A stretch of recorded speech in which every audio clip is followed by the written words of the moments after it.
Hello everyone, आपलं स्वागत आहे क्रेझी किचनमध्ये। आज आपण बनवूया सोयाबीन भुर्जी।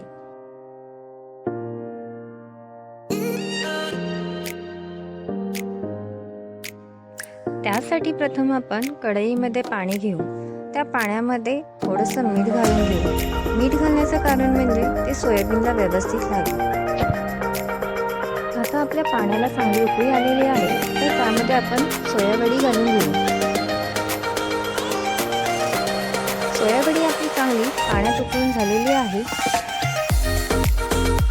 सोयाबीन आपली पाण्यात उकळून घेण्याचं कारण म्हणजे सोयाबीन थोडीशी मऊ होते। सोयाबीन उकळून झाल्यानंतर आता हे पाणी थंड करून घेऊ व थंड झाल्यानंतर त्यातील सोयाबीन बाजूला काढून घेऊ।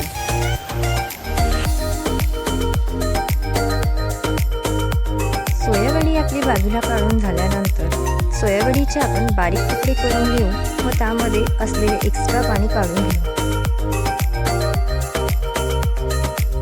सोयाबीनचे तुकडे करून झाल्यानंतर एका कढईमध्ये 2 चमचे तेल घेऊ।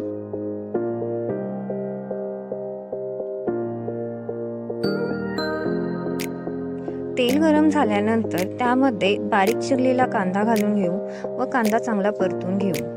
कांदा चांगला परतून झाल्यानंतर त्यामध्ये आपण टोमॅटो घालून घेऊ व टोमॅटोही छान परतून घेऊ।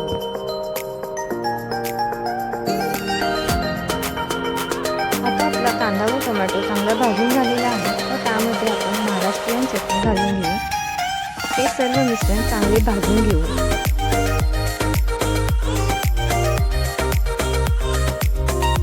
चला तर आता आपला सर्व मसाला चांगला भाजून झालेला आहे। त्यामध्ये आता सोयाबीनचे तुकडे घालून घेऊ व चांगले परतून घेऊ।